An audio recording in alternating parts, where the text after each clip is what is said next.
Pokoknya nggak takut sama orang. Semua orang ngelihat. Ngelihat semua orang. Orang lemparin pakai pasir, pakai batu, sampai bawa obor, dia cuman gitu aja. Ketarik rambutnya, Ditebas. baru tuh Kunti Kabur. nangis lari. Gitu. Itu ditebas rambutnya. Tebas, rambutnya masih ada. Iya, jadi di sini. kepotong. Potong. Caknya aku nak jadi wong kaya nih katanya. Mau jadi orang kaya Orang kaya, katanya gitu kan.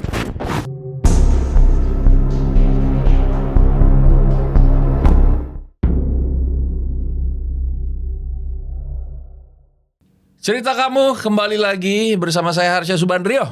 Dan ada Kare. Kita tos dulu dong. Iya, akur. Asik. Ini udah lama nggak ketemu sama Kare. Gue di cerita kamu dan juga ada narasumber kita, Deka. Ya, apa kabar? siap, Om? Ya, baik, alhamdulillah. Ini jauh-jauh ya dari rumahnya. Ya. Oh iya. Sip. Jauh rumahnya. Oh kirain Jauh dari rumahnya. tadi Iya, Om. dari kemarin juga. Dia Deka ini jadi lo di Jakarta udah berapa lama nih? Udah mau masuk seminggu lah. Om. Mau masuk seminggu. Iya. Oh, Aslinya emangnya asli mana? Aslinya asli Palembang sih. Oh empe. Empe memang Wow. nggak sempat bawa. Tapi insya Allah nanti kita jalin Wong Kito Galo ya. Iya. Wong Kito Galo. Ditunggu deh pempenya. Pempeknya Siap, ditunggu. siap, Tapi siap. juga ternyata walaupun dia tinggal lahirnya dari Palembang, tinggalnya di Lampung. Lampung juga. Oh di Gitu. Lampung. Ayah Lampung, ibu Palembang. Gitu. Dan kalau jalan-jalan dia ke Sulawesi kan, repot kan? Sekarang ke Jakarta. Sekarang Jakarta gitu. Nah, yang gue dengar kabar dari sutradara kita, saudara Kecap. Jadi Deka ini mau cerita Kak soal rumahnya yang di Lampung. Ya? Di Lampung. Nah. Rumah kedua. Nah, Oh ini rumah kedua. rumah kedua. Yang rumah pertama di mana? Rumah pertama tetap di Lampung juga, tapi diceritakan udah di podcast lain. Oh, Sempat juga yang Oke. sempat udah diceritain. Tapi ini berarti rumah kedua dari Deka, Iya, gitu. betul. Jadi ceritanya gini Kak. Loh, yang mau cerita kakak yang cerita. siapa? Enggak, dia yang cerita, Deka yang cerita, bukan Ayo, gue. silakan Deka, silakan. Ya. Jangan Gimana malu-malu. cerita soal rumahnya gimana? Terus ada apa di rumah itu atau mungkin di lingkungan sekitar? Silakan diceritakan. Oke. Kita ketemu lagi di episode berikutnya. Belum. Oh belum, dia belum cerita. Cerita dulu. Iya lupa. Silakan Deka. Jadi ini cerita ini lanjutan dari ada sebelumnya di podcast yang sebelah lain lah, gitu ya. yang lain gitu. Oke. Jadi selesai saya dari kecil saya tuh tinggal pertama sama orang tua. Kemudian karena kejadian yang horor di rumah saya yang pertama itu, jadi saya tinggal sama eyang saya. Oh, oke. Masih di Lampung juga, di daerah Kedaton Jebra gitu. Dan seiring berjalan ternyata di rumah eyang saya pun sama. Tidak berbeda. Ada kejadian. Kejadiannya lebih epik lagi kalau itu. Karena bukan entitas goib seperti jin atau apa, tapi sudah bentuk kayak kerajaan lah, kayak gitu jatuhnya.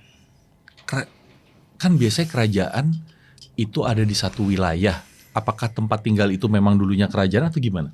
Kalau tempat tinggal itu, kalau di Kedaton itu dulu katanya itu ada partai komunis itu banyak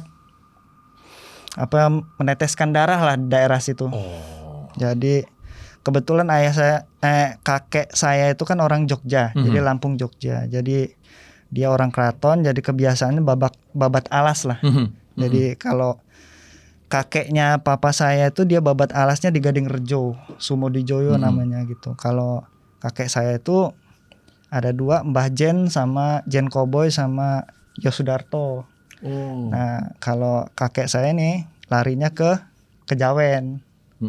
Jadi yang di rumah kakek pun sudah saya ceritakan di tempat lain. Intinya dia bangun rumah di sana ada perjanjian lah Dengan si entitas itu bangsa atau yang di makhluk gaib sana ya? gitu. Oh. Ditambah dia mengumpulkan koleksi Senjata. kuno seperti itulah. Kayak keris gitu ya. Lebih dari itu mungkin. Oh, oke. Karena kalau di sana yang banyak wayang dia. Oh, wayang. Wayang Oke. golek, terus ada buku-buku Soekarno, terus Soeharto, pokoknya yang benda-benda berharga lah jatuhnya. Iya. Jadi nggak sembarang keris juga peninggalan yang dari kerajaan, gitu, bukan keris-keris nemu dari orang Iya. sakti atau apa Chris kayaknya. Biantoro salah satunya. Iya betulnya. Terus lanjut ke cerita saya ini, akhirnya saya itu naik kelas 4 SD dan saya tinggal di rumah kedua ini pun cuman setahun.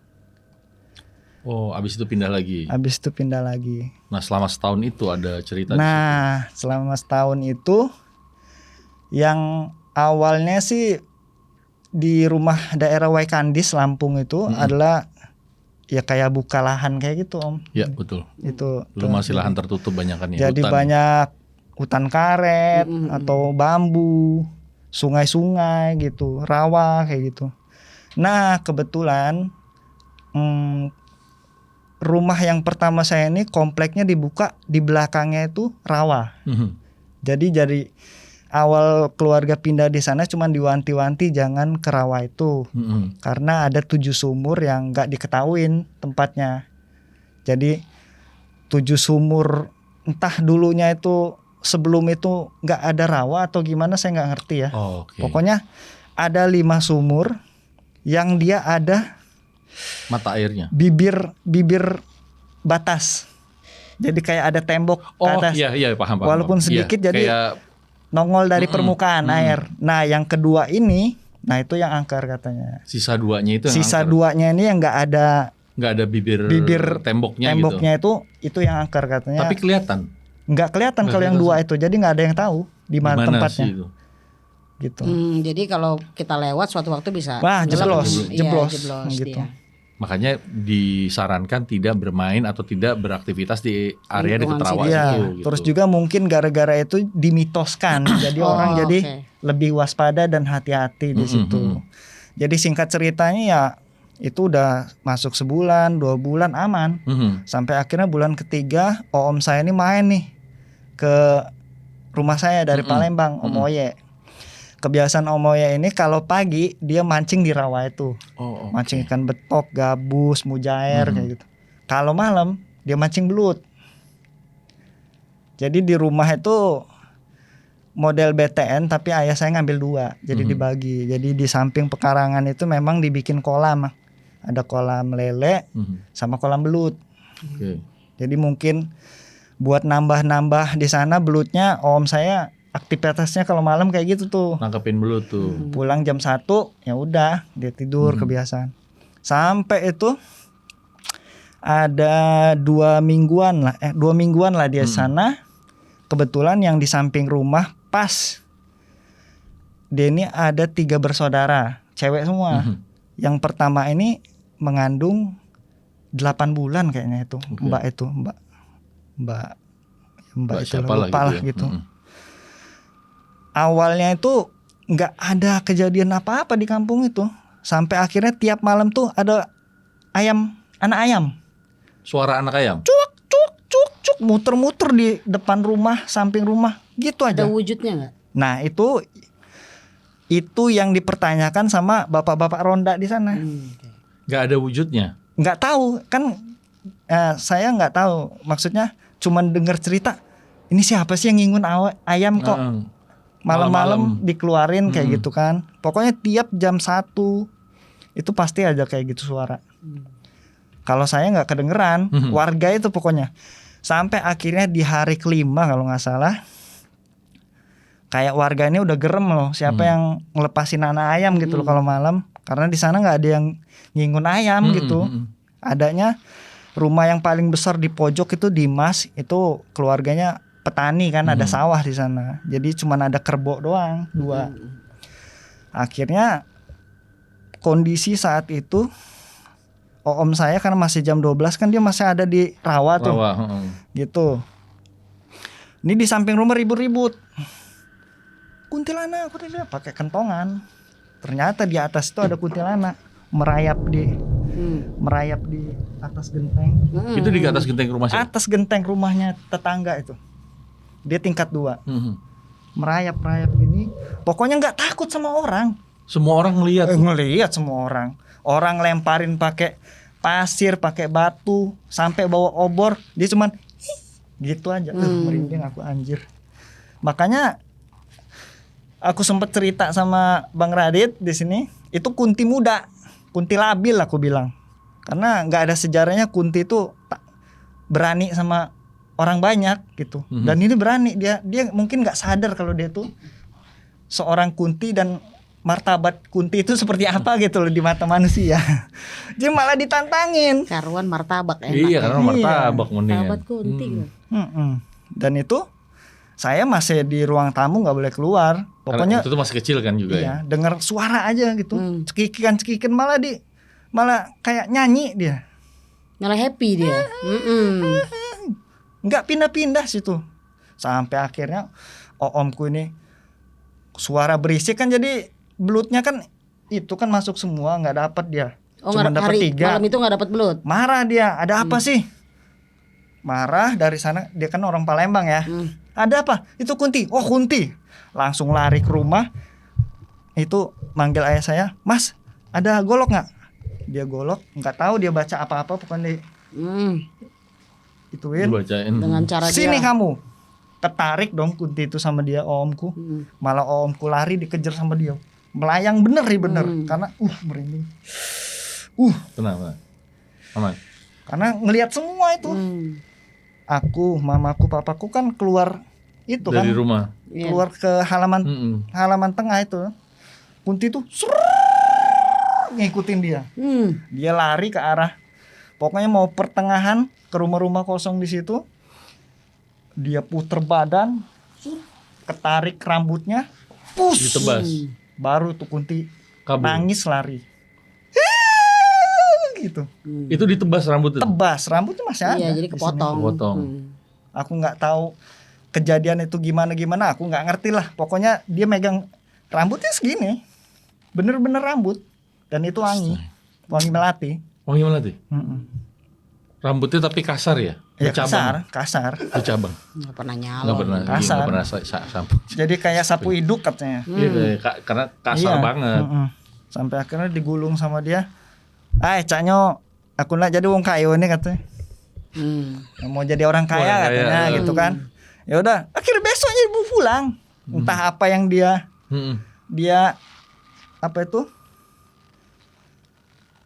dia gunakan dengan rambut yang digulung itu dan ngomong sama, "Yuk, besok aku balik." Tahu nggak apa yang terjadi? Nggak berapa lama dia nikah. Jadi mungkin sebab akibat rambut itu rezekinya gitu. Iya. Itu rambutnya sampai sekarang disimpan nggak? Nggak tahu kalau itu. Oh, nggak tahu. Dia udah almarhum sih. Oh, udah nggak ada. COVID kemarin. Oh, gara-gara kena COVID. COVID. Itu yang terjadi di ini terus abis itu ada kejadian pertama itu. Jadi aku shocknya, kok udah pindah ke sini masih ada yang kejadian gini. Dan kejadiannya berlanjut. Jadi kejadian yang kedua ini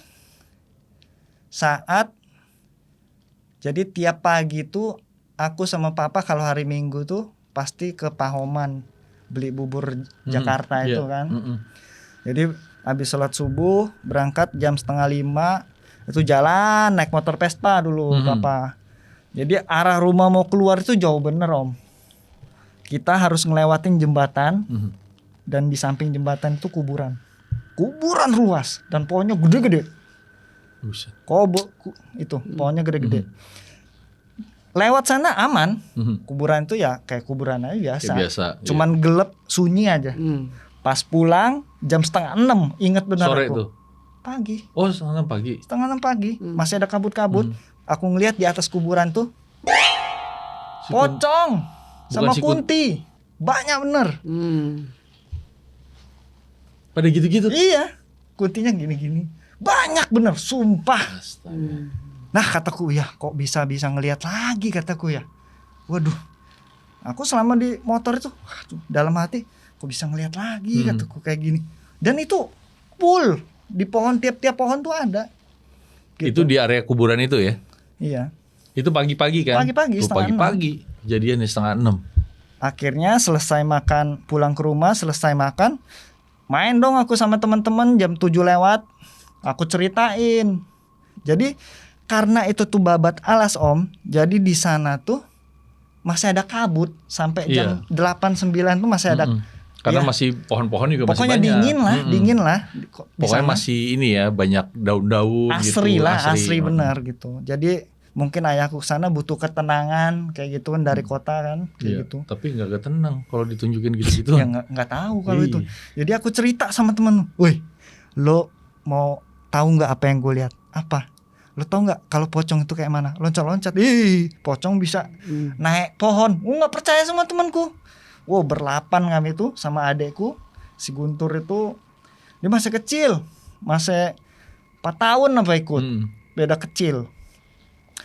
Jalan kami, Ke arah kuburan itu. ya, baru lewat jembatan. Coba nengok ke atas. Bener dong, teman-teman bisa ngeliat dan dia masih ada di sana. Gitu. Terus itu Sampai akhir pas kita mau balik itu ada suara.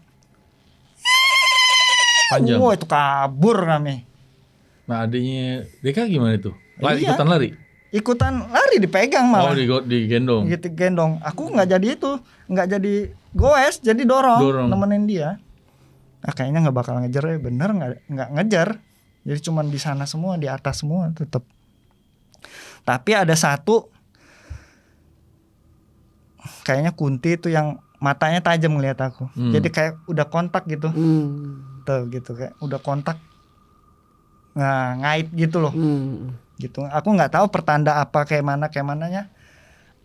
Dan itu nanti aku tanyakan karena ada terkait dengan hal yang Kunti itu. Gitu. Jadi singkat cerita, keesokan harinya tiap kami kumpul main, ini si Rudi ini nggak ada, teman satu. Jadi dari salah satu dari 8 orang itu nggak ada, nggak ikut sama kami. Udah besokan harinya tetap nggak ada. Nggak ada. Hari ketiga tetap nggak ada. Penasaran dong. Hari keempat kami ke rumahnya rombongan, kata ibunya langsung dimarahin kami. Kamu ngapain main di kuburan? Anak saya jadi sakit. Enggak teh. Orang si Rudi juga mau kok. Bukan kami yang nyuruh, dia kan ikut. Coba lihat tuh, Rudi di dalam. Jadi dia cuman sambil matanya menjem. Dan itu udah 3 hari. Katanya udah diobatin sama dukun, ustadz, lain-lain. Cuman gitu aja. Sampai akhirnya aku yang terakhir masuk ke kamar. Yang aku lihat itu si Rudi udah dipocongin. Hah? Dalam penglihatanku si Rudi dipocong. Beuh, Udah dibungkus gitu. bungkus beuh. Udah Sekarang jadi gua yang mayat dia. merinding. Udah jadi Sekarang gua mayat dia. merinding. Pucet. Itu bukan Rudi, aku lihat dia. Jadi posisi yang mata aku lihat itu orang Bukan Rudi tapi Bukan Michael. Rudi. orang pucet. Dari Rudi. Jadi aliran darahnya udah nggak Udah ada. nggak ada. Aku langsung kaget.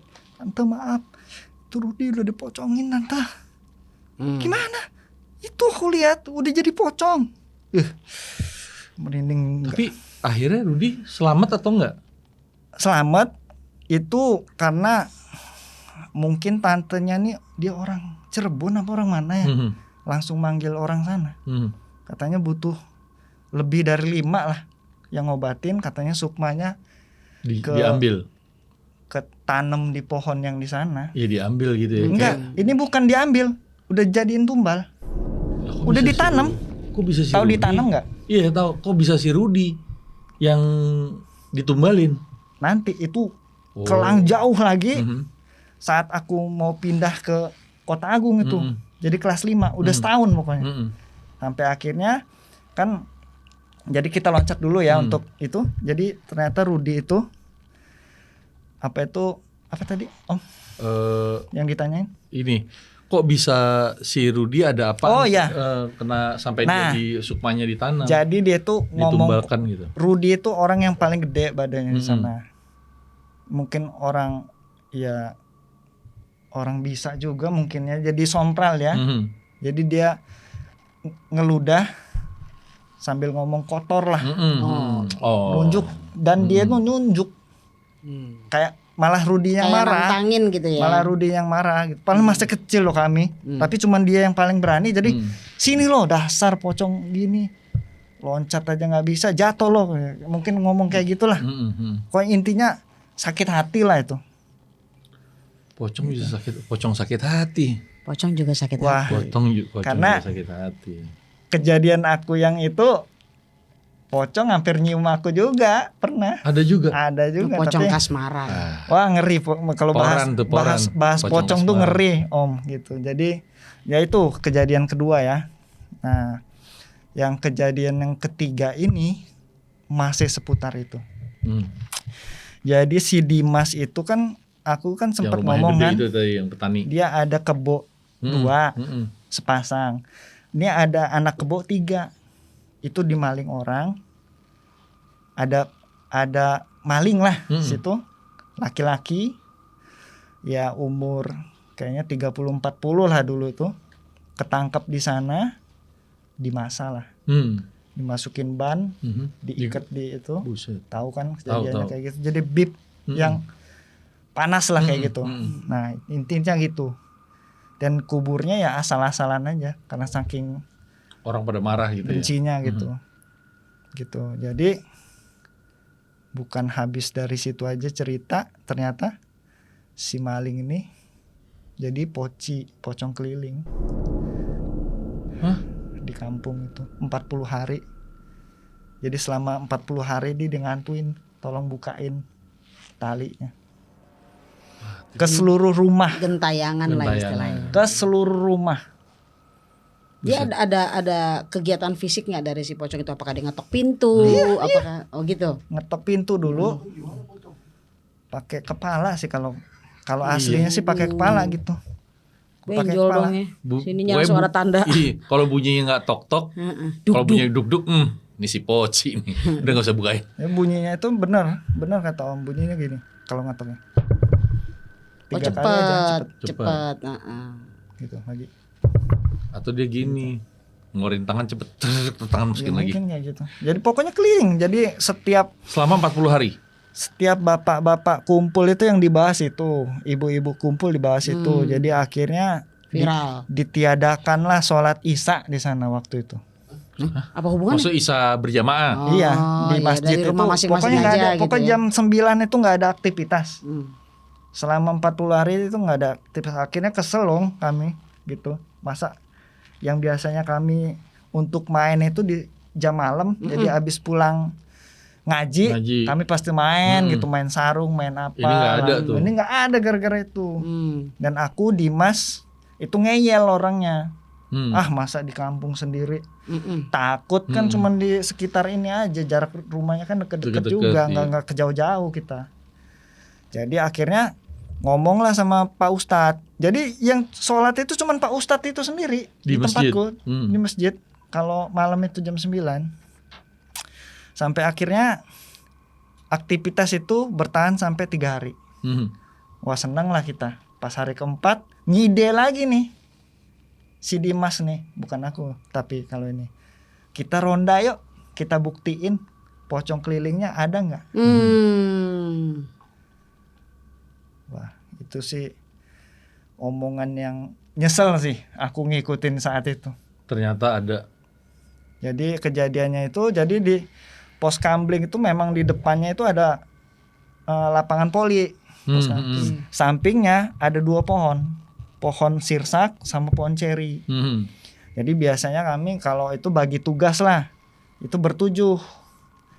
2 naik pohon sirsak buat nyari buahnya sirsak, yang 3-nya naik pohon ceri. Sisanya 2 aku sama Dimas di pos nungguin, karena kita yang bos lah jatuhnya kan. Sampai akhirnya ada jeritan dari Salah satu pohon sirsak. Setan hilang. Hampretnya orang, kami bilang kan gitu, wah kabur nih, jangan-jangan nggak mau ngasih nih dia. Nggak lama dari pohon ceri pada jatuh semua, turun. Ceri kan tinggi. Iya. Loncat semua itu, kabur pontang-panting, sendal ditinggal. Ada apa sih? Baru ngomong ada apa, depan si Dimas, mukanya Cepat gerakannya. pocong itu melayang, dia nggak tinggi, nggak pendek, pokoknya seginilah. Jadi ketika itu kita yang kecil itu nengok, masih ngeliat mukanya pas. Dimas lari, aku mau lari nggak bisa, Om. Nggak bisa lari. Nggak bisa lari. Kayak Kayak kaku freeze, gitu. kaku. Giran aku nggak bisa lari, kampret banget. Itu kejadian bertahan, kamu nggak bisa lari. 15 menitan. Lama. Itu lama tuh ngapain tuh? Lama. Dia cuma minta tolong bukain tali. Aku kan nggak bisa gerak. Gini-gini aja sampai mungkin terkencing-kencing itu, basah semua pokoknya seluruh badan. Pucat aku. Sampai akhirnya entah gimana ketika hati aku maksain, ya udahlah aku coba buka ya. Baru bisa tanganku. Aku buka ya. Buka bener. Tiba-tiba ke atas. Swing. Hilang. Anjir. Hilang.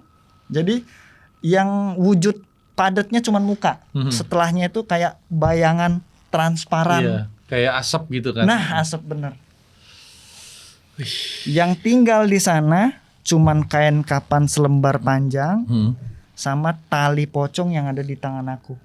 Itu tali pocong yang atas tuh ya. Iya. Langsung booming tuh, gempar di sana.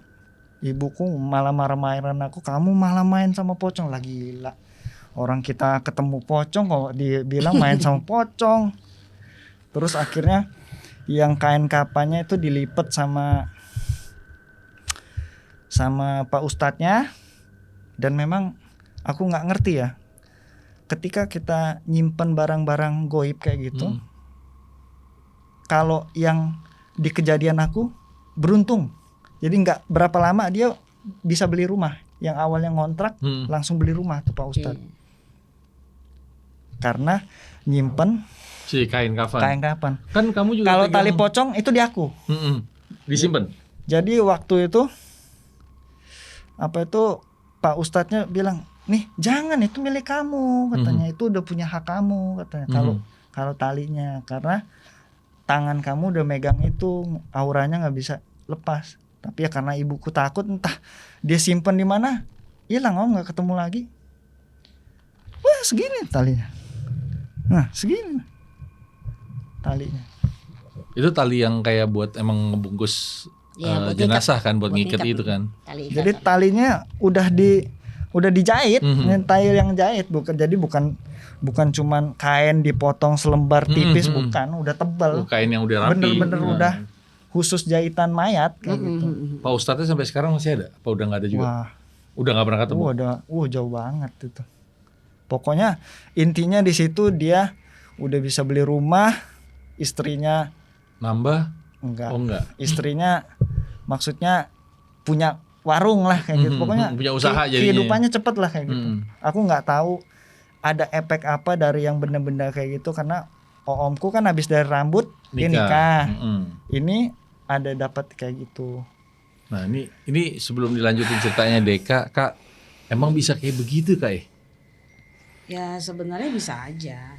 Karena kan gini loh, kalau untuk di tiap-tiap daerah itu kan keadaan mistisnya memang beda-beda.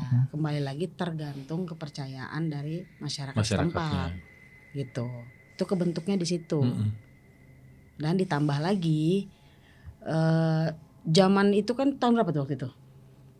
Kisaran tahun berapa? 90-an ke 90-an kayaknya. 80-an. 90-an ke bawah, bener. Iya, 90-an ke bawah. Iya. Ya artinya kepercayaan mistik di Indonesia juga masih sangat-sangat kental gitu. Ya makin kita percaya makin jadi dia. Makin berwujud. Tapi itu keberuntungan yang Nah, didapat sama itu juga kan kayak nggak masuk akal ya. Kalau itu kan versi keyakinan aja. Versi keyakinan. Mungkin dia dia meyakini itu dan dia bisa menyalurkan untuk apa ya, itu yang artinya baiknya ada ilmu dia, yang gitu. bisa dia pelajari yang sesuai mungkin, dengan itu iya. gitu.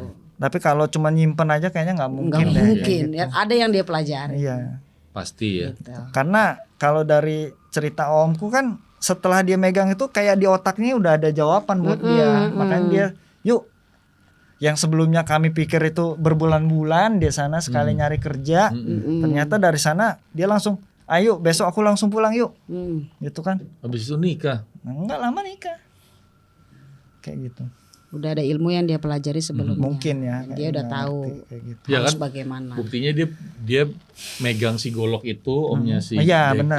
terus kayak diusap, Terus dia yang berhasil motong rambutnya apa gimana gitu. Iya, ada ilmu yang dikuasain. Dan dia bisa narik kunti. Karena orang lain kan udah dilempar. Iya, udah berusaha lah gitu. Warga setempat udah berusaha. Wih, ini ceritanya emang bikin, jujurnya sih asli serem banget karena kejadiannya di satu wilayah dan memang di situ aja. Di situ aja benar. Efeknya ada banyak. Padahal tadinya katanya kan tempat itu nggak ada apa-apanya. Kenapa tiba-tiba jadi beruntun ada cerita gitu? Iya. Dan yang paling epicnya yang terakhir ini Om, gitu. Jadi epicnya itu bukan karena hantu entitasnya, tapi setelah kejadian pocong itu aku jadi kebuka Om. Kebuka apanya nih? Auranya kebuka, kayak mata batin. Kalau dulu kan aku six sense lah, cuman bisa ngelihat aja tuh gitu. Kalau sekarang aku udah bisa ke taraf yang ngerti. Jadi nggak perlu tahu dan nggak perlu apa itu, tapi aku ngerti jawabannya. Jadi aku cerita di sini. Boleh silakan. Oke. Jadi saat itu mau deket-deket kelas 5 lah, kelas 4 kenaikan lah. Waktu itu kan kelas meeting lah, jadi santai-santai orang pada ketemu olahraga. Iya, gitu, olahraga. Tanding. Nah di situ temen aku ini nggak tahu ngide dari mana ya, apa yang dia tonton, apakah masih kecil umur kelas 4 SD itu udah ada uka-uka atau apa. Dia bikin pocong, bikin jelangkung. Oh, jelangkung. Bener-bener batok kelapa setengah. Terus pakai ada bambu salib, gitu. Bawahnya pensil. Ini kan anak kelas 4 SD nih. Gila sih. Salut gue sama Simon itu. Dia orang Batak. Oh, no, Simon. Iya. Gitu. Salut. Saat itu aku udah dasar nih orang kok bisa ya tapi kayak gitu kan. Mereka main lah. Jelangkung itu. Aku main kelereng. Jadi nggak ikut gabung di main jelangkung itu, oke. Sampai akhirnya dia 30 menit kesel lah mereka tuh. Aku yang kesel. Salah mainnya. Nah itu yang aku bilang. Bukan gitu. Jadi jawabannya tahu. Nah ini tahu. Tiba-tiba salah mainnya, bukan gitu. Jadi tanpa aku sadarin, aku ngomong kayak gitu. Salah mainnya. Coba ambil karton dulu, kertas gitu. Ada apa itu huruf, bikin A B C sampai itu. Aku pegang ada uang 100 dulu tuh, yang uang Garuda. Aku pegang pertama, kalian di atasnya itu berlima. Cewek ada 2, laki 3. Ikutin ya. Jelangkung. Aduh jangan narik ntar. Pokoknya intinya kayak gitu. Main gitu. Di sini ada pesta-pesta kecilan, datang tak dijemput, pulang tak diantar. Tapi yang jelangkungnya tadi ditancepin di depan tanah. Sampai akhirnya terus pokoknya nggak nyampe 3 menit jelangkungnya gemeter, pegang semua. Tuh, aku kayak dukun saat itu tuh. Jelangkung pegang semua. Merinding lagi. Terus langsung pegang. Pegang semua sampai akhirnya yang ininya namanya siapa? Gede. Jadi udah nggak di huruf kecil-kecil lagi. Di tanahnya kan itu. Ada pensil kan? Bukan. Oh, di kertasnya, karton. Kartonnya. A-Y-U. Ayu. Tus, terbang langsung. Jelangkungnya. Wih, anjir. Gue tadi tus, gue juga kaget. Tus. Bubar kami. Gila, coba. Itu jelangkungnya terbang kemana? Terbang, nggak tahu lah. Hilang. Nggak tahu hilang ya, kami kabur, takut. Tiba-tiba maksa kayak ini, tus sendirinya. Padahal kami megang kuat semua. Ada 5 orang lagi megangnya. Megangnya bukan gini. Sini satu, bawah. Seharusnya kuat. Itu kayak meloncat sendiri, dia maksa. Semuanya kerasa. Pocong ini terbang ke atas. Kami kabur semua. Saat itu langsung masuk kelas semua kami, karena guru masuk kan. Pas tepat banget guru masuk tuh. Tuh cewek gurunya, Bu Indah. Posisi kelasku ini pintu, meja pertama, meja kedua, meja ketiga, meja keempat. Jadi 4 baris. 4 baris. Sininya kayak entah 6 apa 7 lah ke belakangnya. Baris pertama itu cewek yang ikut, Siska. Meja pertama. Jadi tiap meja itu sendiri-sendiri ini. Oh iya. Jadi duduknya sendiri-sendiri. Iya, sendiri-sendiri. Jadi aduh, nggak usah disebutin ya sekolahnya. Sekolahnya nggak usah ya. Pokoknya sekolahnya favorit lah di sana. Makanya duduknya sendiri-sendiri tuh. Gitu. Aku duduk yang paling pojok. Meja keempat, barisnya depan guru. Nggak berapa lama guru nerangin. Ini di atasnya, di sampingnya Siska ada jendela gede. Dan itu aku lihat pocong sama kuntilanak sama jelangkung. Kuntilanaknya muda, rambutnya lurus. Ya, ini benar-benar lurus. Pokoknya belah tengah gitu, matanya hitam. Mata panda. Iya, tapi dia nggak ada hidung sama mulut. Rata ini bagian sini. Bener-bener gini. Jelangkungnya gini, palanya botak, tua, jadi kayak petani gitu lah mukanya. Iya kayak scarecrow. Aku itu nggak nyangka kalau hantu jelangkung tuh ada. Wujudnya ya. Wujudnya kayak tangannya kayak belalang sembah gitu, gini-gini. Aku ketakutan di pojok. Setan, ada hantu setan. Wah. Itu siang tuh. Siang dong. Jam sekolah.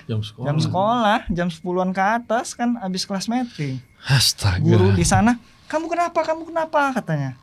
Gitu. Sadar. Sadar. Itu Bu, ada hantu. Pokoknya sampai dia panggil orang tuaku pulang. Pulang ternyata kusangka selesai sampai di situ. Ternyata enggak. Jadi kalau ada di ceritanya Green Sleepwalking si Dika lagi tidur di hotel, itu aku yang ngalamin. Jadi jadi malam itu, jadi kamar aku ini ada 3 kamar. Kamar pertama itu kamar aku, kedua itu kamar tengah itu kamar adekku si Guntur, ketiga itu kamar papa mama, sisanya dapur dan lain-lainnya kan. Depannya ini udah dibagi lagi, paling depannya ruang tamu. Depan kamar-kamar itu ruang keluarga lah, gitu. Jadi tipe kamarku itu dari ranjang besi tua itu, tapi ada kelambunya.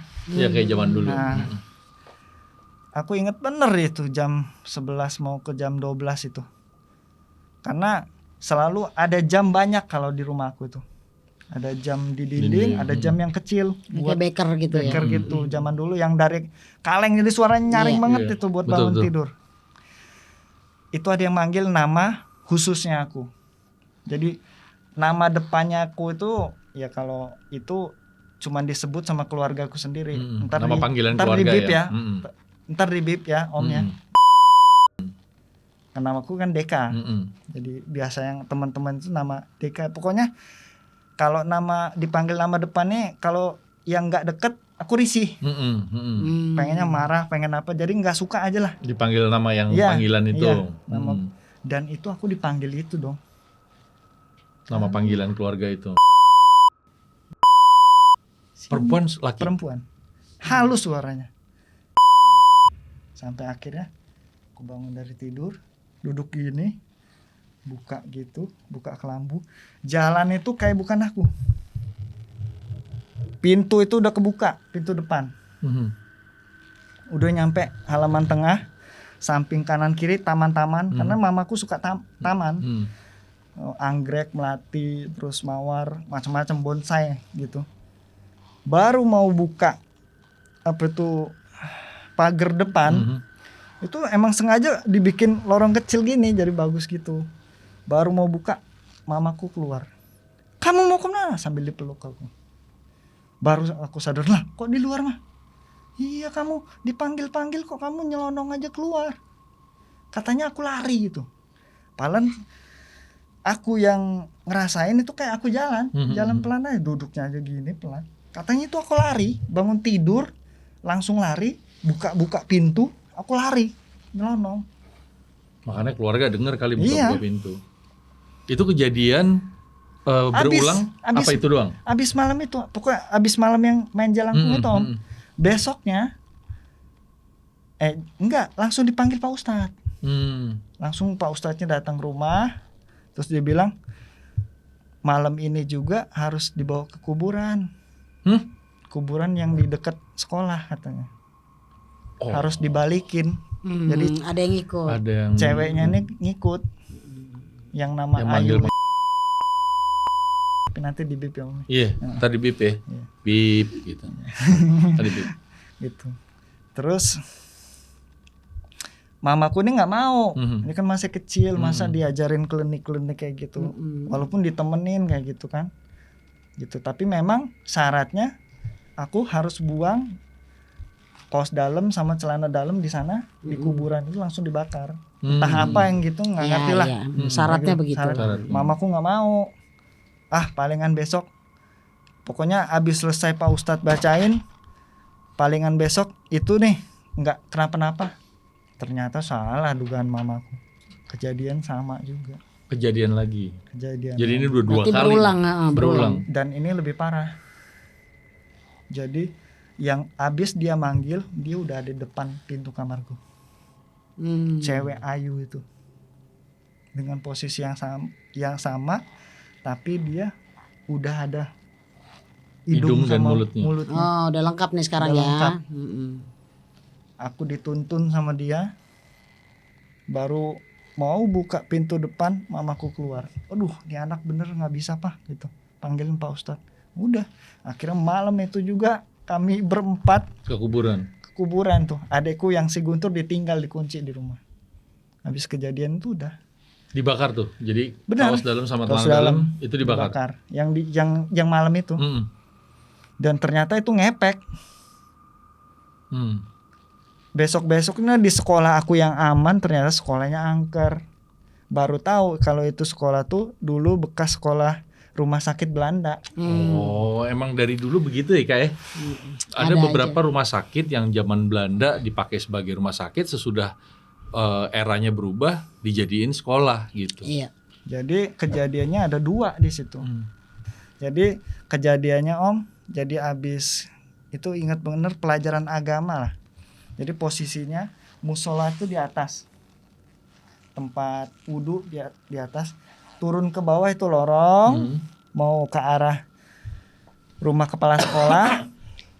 Ini berjejer kamar mandi kecil nih, ada 3. Aku masuk ke kamar mandi yang nomor 2. Kamar mandi kecil. Nah, batas ini. Jadi kalau dibuka pintu di ujung itu udah ada bak kecil sama tempat kloset jongkok kayak gitu. Oke. Karena itu mules aku. Tutuplah pintu. Pintunya model grendel gini. Gitu. Jadi habis tutup kayak gitu, baru mau dekat ke sana, keluar tangan dari lubang. Dari lubang kloset. Oke. Allah. Nggak jadi dong mulesnya hilang. Aku ketakutan setengah mati. Kagak Tangan jadi itu mulus. muter, pintu itu nggak bisa buka. Malah udah gini, nggak bisa Padahal buka. grendelnya udah ditarik tuh ya. Iya, tinggal buka aja kan. Itu nggak bisa buka. Sampai akhirnya gedor-gedor ada yang dengar, yang Pak Kusman apa siapa itu yang jaga. Dia bukain situ. Ngapain kamu kunci dari dalam? Orang aku udah bukain tuh ada tangan. Nah, kamu tahu katanya. Jadi tiap orang di sana abis dia cebok, ini ada tangan lagi nyebokin. Jadi ini hantu sukanya nyebokin, baik hati dia. Iya, jadi secara positifnya kita tuh bersihnya double. Itu aja sih. Dan yang terakhir itu dia. Karena teman-temannya pada takut, guru-guru pada takut, dia ngeyel. Baru mau masuk, tangan ini masuk ke pantatnya apa nih kok gitu. Kan udah bener tangan gini. Jadi belum dia jongkok, tangan ini udah masuk di pantatnya. Aduh, katanya. Kayak gitu. Wah, ini yang dia setengah omongin. jongkok. Setengah jongkok. Iya, oke. Itu lari dia langsung. Larinya sambil ngambil Iya. celananya, udah nggak sempet tutup kamar mandi atau apa lagi. Ini temen lo nih. Itu Pak Kosim itu Oh, yang si jaga. Pak Kosman tadi itu. Iya, Kosman itu. Penjaga sekolah itu. Terakhir yang ngalamin hal itu, makanya dia ngomong, "Loh, kok tahu?" katanya. Gitu. Akhirnya dia cerita di situ. Nggak lama, kejadian lebih parah lagi. Pas mau aku habis perpisahan lah, aku mau pindah lah. Karena setelah ini aku pindah ke Kota Agung Tanggamus tuh. Papaku pindah tugas lah di sana gitu. Sampai akhirnya ngadain acaranya itu di aula. Di aula sekolah nih. Aula sekolah karena aku yang tuan rumah lah anggaplah. Jadi aku duluan datang ke sana, ngecek aula itu kebuka kok rame orang. Sangka Aku ada ingat acara. bener acaranya itu jam 3, aku datang jam 1:30. Keluarga aku lagi ngurus-ngurus di luar lah, nurunin barang yang mau dimasukin. Jadi aku duluan nyelonong, itu sepi, kan acara khusus untuk kelasku aja. Gitu. Hari Minggu itu karena buat perpisahan aku lah gitu. Orang tua situ. Masuk sana itu penuh. Dan penuh apa yang kulihat? Itu ada orang sakit kayak pejuang-pejuang itu diobatin di sana, ada suster, rame sana orang luka-luka. Tolong aku masuk ke dalam sana. Yang ngobatin yang itu ngelihat aja. Ngelihat aku nih orang asing. Lah aku bilang, kok sekolahku jadi itu ya, jadi tempat orang ngobatin. Padahal ini kan mau dipakai buat itu. Dipakai buat acara aku gitu. Sampai akhirnya udah keluar katanya. Ada yang ngomong suara gede kayak gitu. Udah keluar katanya. Gitu. Oh ya, apa aku salah tempat ya? Pas keluar, Kosim itu ngomong, "Lah, kok udah duluan di sini Den?" katanya. Kan papa mama di itu. Iya tadi masuk. Masuk di mana? Orang kuncinya di aku. Masih ditutup tuh pintu. Tapi dia kan ngelihatnya tuh. Aku udah masuk ke dalam. Pintu 1 udah dibuka. Lah aku baru masuk kataku. Apa yang kamu lihat di sana? Banyak orang sakit. Ayo kita. Jadi dia barang-barang masuk itu, nih kuncinya, dia ngajak aku ke tempat kepala sekolah. Tempat kepala sekolah diceritain kalau itu bekas rumah sakit penjajahan dulu. Merinding. Habis itu ya kebetulan aku pindah juga kan, kayak gitu. Udah selesai ceritanya kayak gitu. Epic banget itu. Kata kepala sekolah, kalau kamu semenit aja nggak keluar dari sana, mungkin kamu hilang. Nggak bisa balik, tetap di alamnya itu. Ya nggak tahu. Pokoknya hilang aja. Nggak ada jasad, nggak ada apa. Hilang aja. Gitu. Kak, ini yang dialamin si Deka tuh sebenarnya kenapa sih Kak? Karena berentetan kan akhirnya. Kalau boleh tahu nih, Iya. bisa ngelihat hal-hal gaib itu dari umur berapa? Kalau cerita mama, aku sih udah tahu ya maksudnya kenapa aku begini. Karena kan aku sering ya ada DM-an sama kayak Ana Cike atau Prisly gitu kan.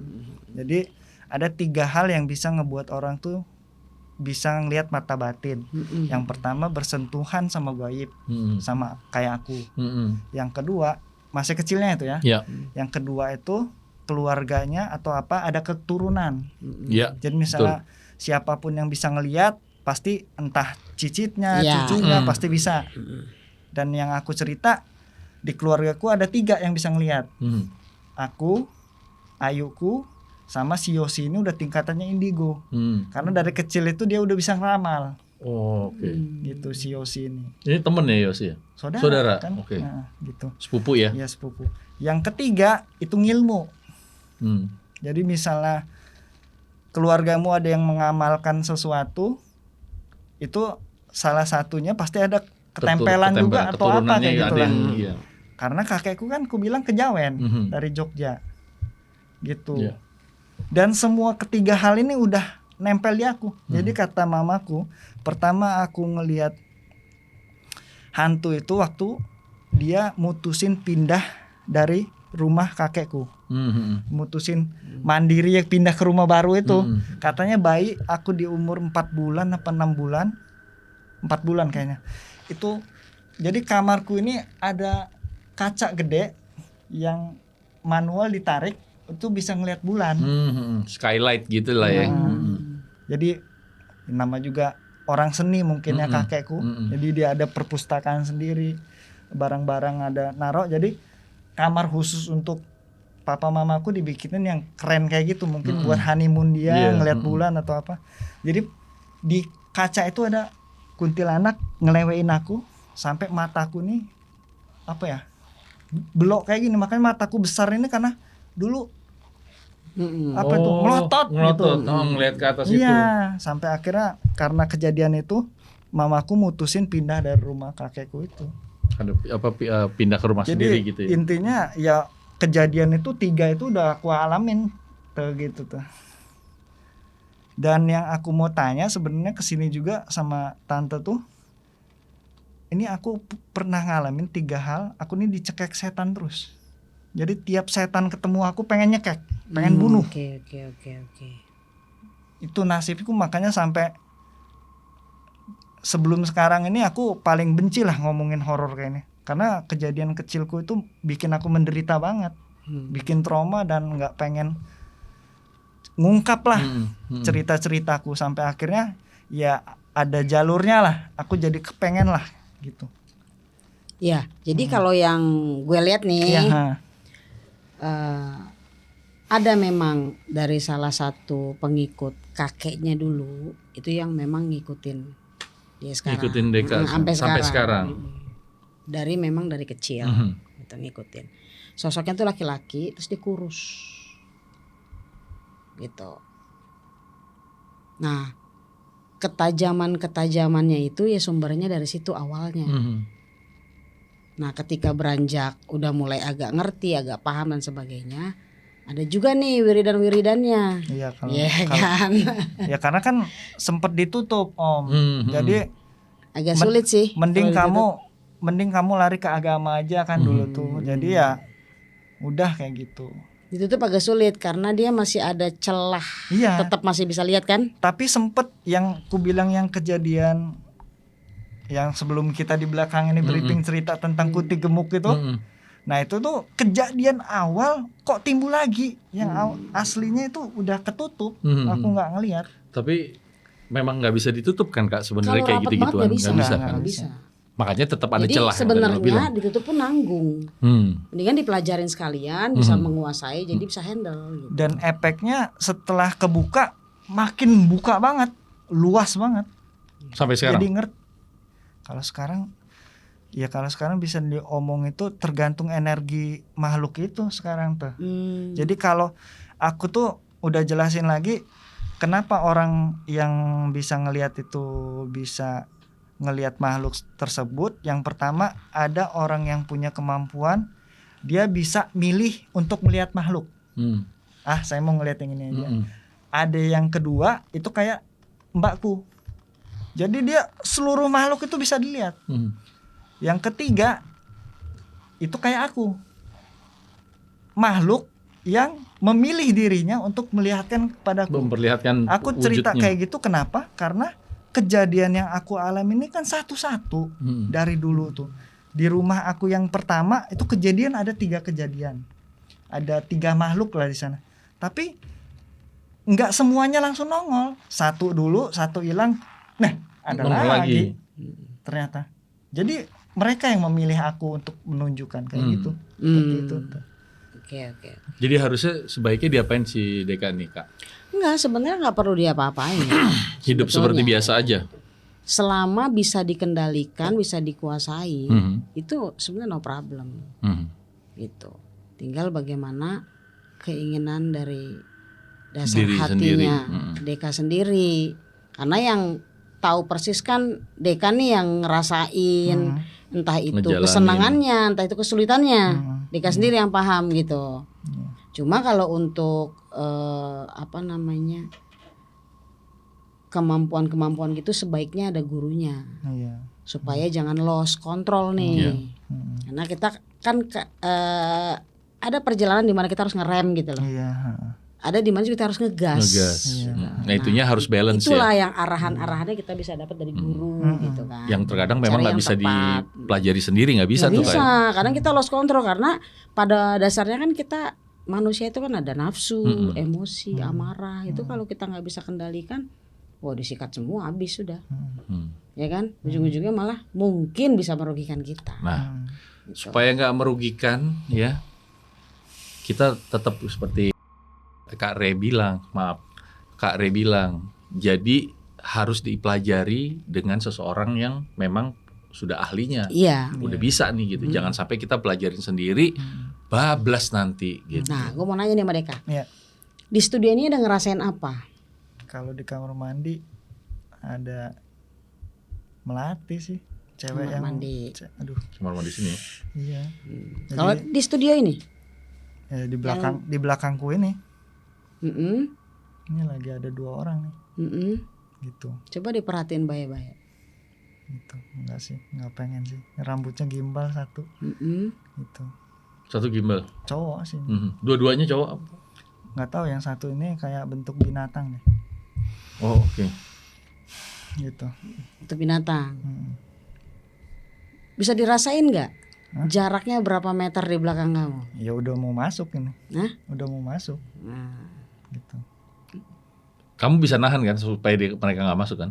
Bisa. Bisa kan? Karena beda sama aku, yang ada di aku beda. Jadi ada benteng sendiri lah. Ya sebaiknya gitu ya. Jadi kalau yang item-item itu nggak ngaruh lah jatuhnya. Tapi malah yang segaris itu yang bahaya sih. Jadi dia kadang-kadang bisa ngontrol gitu. Jadi bener-bener timbul. Hai. Alright. nih ada yang ngikutin nggak dia nih? Ntar ada yang ngikutin lagi. Ya kalau dari awal aku kesini itu kayak ya, ada akar yang ngikat di kakinya tuh, Kaki kanan kiri. kanan. Akar di gue. Iya, ngikat. Akar pohon entah akar apa Kan, ini kaki kanan gue emang lagi sakit banget ini. gitu. Apakah pengaruhnya ke situ atau? Aku nggak tahu, tanya Kare. Tapi cuman kulihat ini ngelilit nih dari sini selangkangan, muter sini, berkumpulnya di dengkul. Itu yang dulu ya, guys. Lihat itu bekas. Jadi gini. Aduh, jadi pemirsa Nggak pada apa-apa. tahu. Enggak apa-apa. Ini justru kita bertukar experience sekarang. Gue juga Ini nggak aku lihat-lihat apa, jadi timbul iya, aja. iya paham. Jadi pemirsa bukan aku yang mau ya. Jadi ini ditanya kebetulan ada kayak gitu. Jadi nggak aku yang cari-cari kayak gitu. Nggak. Diperhatiin lagi apakah itu yang dilihat masa lalu atau masa kini, karena terkadang kita tuh ada pengkecohan penglihatan Tapi ini masih kok gitu. utuh. Masih utuh tuh gitu. Jadi bener-bener akar ini di sini ngelirik. Yang terakhir ini dia ngelirik ke Ngelitnya di dengkul. sini. Tapi dia sampai ke sini kan? Dari selangkangan dulu. Coba diperhatiin itu kiriman orang atau Iya. apa-apa gitu. Iya sih. Ada orang kenal deket sih kalau Oh, bisa iya? dibilang. Jadi yang pernah bersinggungan lah sama pernah ketemu, jalan deket lah beberapa waktu lah. Pokoknya dia intinya udah tahu keluarga Om juga, istri anak juga udah pernah ke rumah juga. Yang namanya tidak perlu disebutkan. Enggak. Enggak ya, cuma namanya nggak perlu disebut. Namanya nggak perlu Enggak disebut. sampai ke sana. Enggak.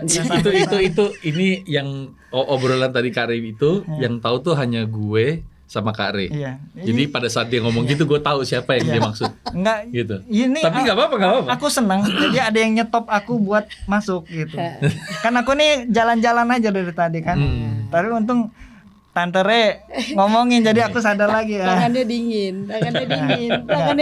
Aku harus pegangan lah. Ada pegangan, ngapain nggak pegangin? Kalau mau tahu ceritanya ya akhir-akhirnya seperti apa. Pegangan tangan gitu. Waduh. Kenapa? Ini bakalan Energi panjang. habis. Bukan, aku perjalanan Om dulu aku jalanin. Ya nggak apa-apa. Ya nggak mau, untung dibalikin, untung aku sadar di studio lagi aku bilang, makanya aku pegang. Berarti pegang dong. Ini tanya aja si apa tuh Kak Radit aja aku peluk tadi. Gitu. Gara-gara ketemu lihat orang. Nah, Ya udah. Oke. Ini obrolan kita di cerita kamu. Terima kasih Deka. Kita Terima tos kasih, dulu. Deka. Terima kasih. Iya. Dingin tangannya. Ada dingin. Kak, makasih Kak. Nanti Oke. obrolan ini kita lanjutin lagi. Oke, lanjut. Kita ketemu di episode berikutnya. Thank you. Iya, Bye. bye. waduh. Wah, parah.